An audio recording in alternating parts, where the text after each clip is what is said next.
All right, Shalom, first and foremost. I want to give all praises to the Heavenly Father and His only begotten Son, Yahweh, Bahashem, Yahweh Shai, Bahashem Rakakadash. Double honors to the apostles and elders of Great Millstone, and peace, love, and salutation to all you occupants pushing this truth and true sincerity. Now, this lesson is inspired by the captain, Abba Baja, the GMS Atlanta Church. Are you ready for the persecution side of this thing? You just got done doing this lesson through the Spirit, and that's the times that we're coming into. I'm going to read an article, and Lord willing, it's edifying. And the second lesson that I watched, it was yesterday. It was from the brother GMS Holland, the Israelite foreigner, titled "The World Hates Us." All right, he was going to a testimony that he endured at work. So this lesson is inspired off of those brothers, and I want to get into the news. It says South Dakota and Georgia criminalize key Bible teachings under anti-you-know-what laws. All right, anti-small hats, anti-Amalek. It says new legislation enacted in South Dakota and Georgia has criminalized important Bible teachings under the guise of protecting the Ish people from anti-you-know-what.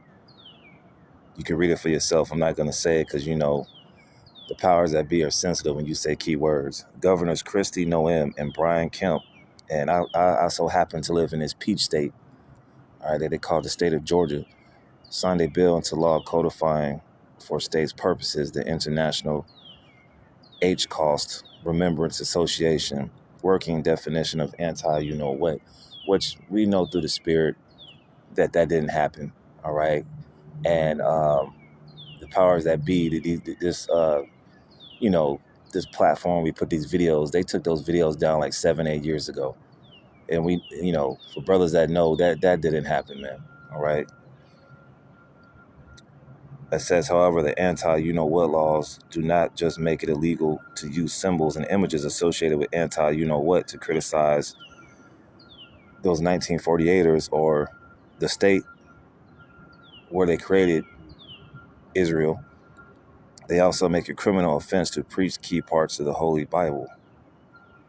It says, for instance, the IHRA definition of anti-you-know-what includes using the symbols and images associated with classical anti-you-know-what, i.e. killing who the world enemy calls Jesus, or blood libels, or characterize Israel or you-know-whos.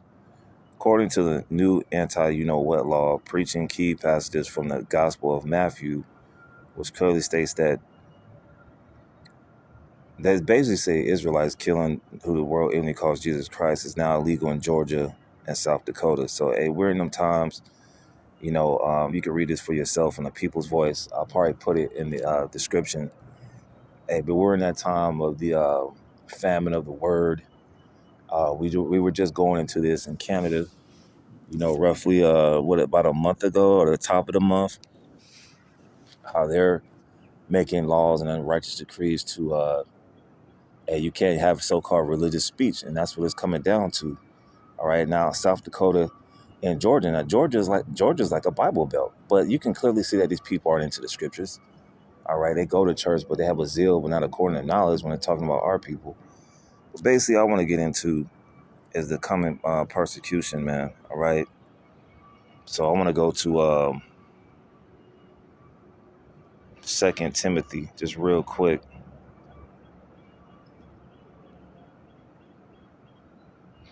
2 Timothy chapter, I believe it's 3 and verse 13.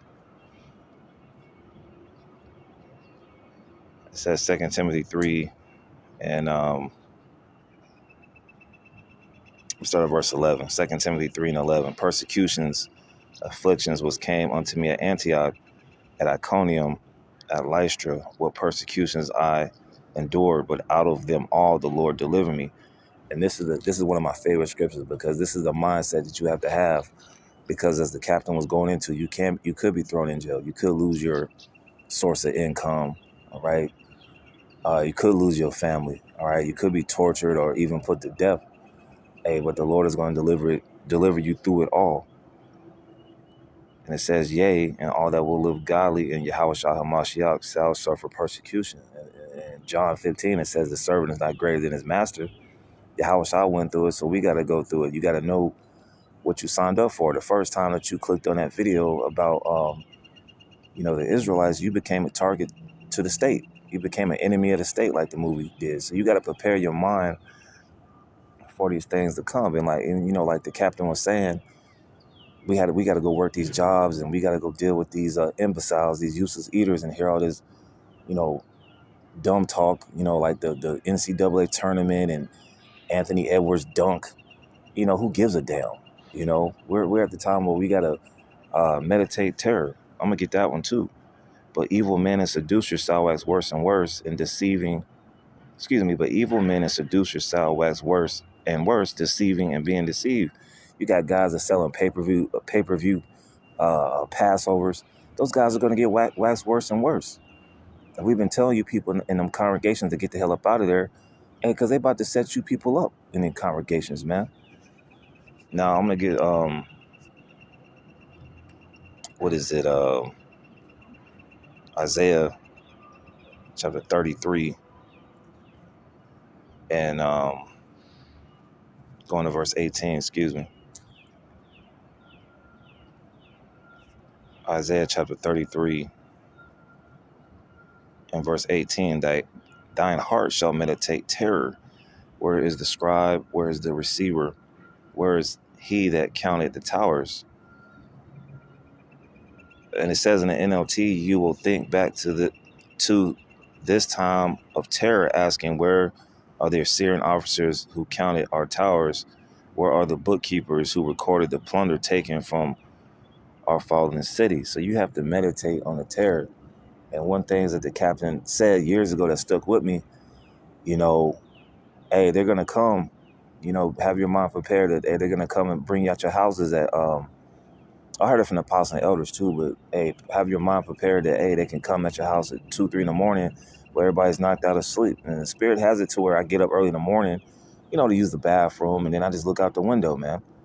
You have to be prepared. You have to meditate these things that are coming down the pipeline, because this ain't shits and giggles, man. This ain't no how many precepts I know and how many people I can cut and where my friend is at the job. That's just being stupid at this point.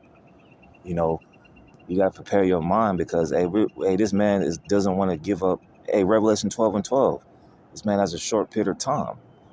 All right. So he's going to do any and everything to get rid of the scriptures, get rid of any type of faith that's going on, because he wants to prepare people for his so-called NWO. Right. And I just got a couple more. Not too long of a lesson.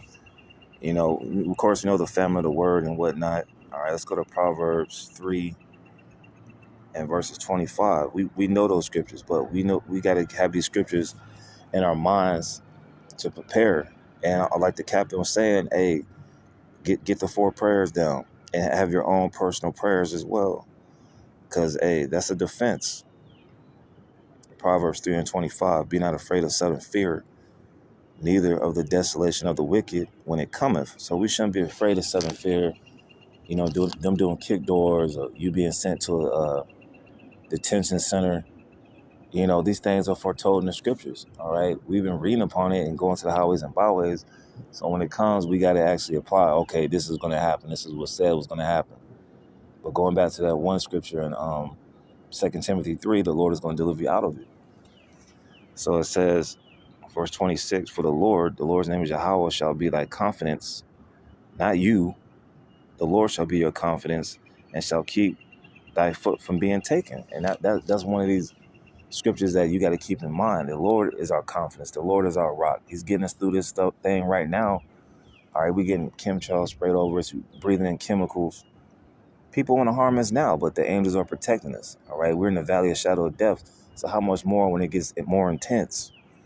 And I just got one more, just real quick. 2 Timothy, I believe it's chapter 1 and verse 7. And it reads, for the Most High have not given us the spirit of fear. We shouldn't be fearful of that, because, hey, most of this is coming for the wicked. All right. Well, it is coming for the wicked. Like it says in Proverbs 3 And 25, don't be afraid of sudden fear of the desolation of the wicked. All right, 2/3 of our people are going to get it. All right, they're more into little RT, sexy red, uh, lotto, all the stuff of the world, man. The sports. They're still going to be a wicked. They're still going to celebrate Easter. They're still going to try to have a hot girl summer. They're still going to try to go to Miami and try to have a spring break. Hey, but this is for the wicked, man. 2/3 of our people, Esau, Edom, and these other nations that are here in America, man. And these troops are already here. You know, I've seen a couple people on my way to work. You know, I've seen some of these so-called immigrants here. It's about to get real serious, man. All right, but the Lord hasn't. The Lord. Let me read that again. For the Most High have not given us a spirit of fear. 2 Timothy 1:7. For the Most High have not given us a spirit of fear, but of power and of love and of a sound mind. I want to get this word power right quick.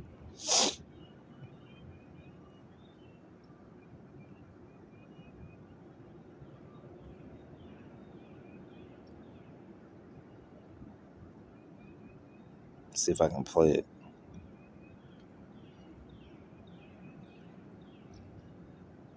All right, it's not playing. I must got the volume down. But the word goes into dynamis, and it goes into strength, power, ability, inherent power, power residing in a thing by virtue of its nature, or which a person or thing exerts and puts forth. Power for performing miracles.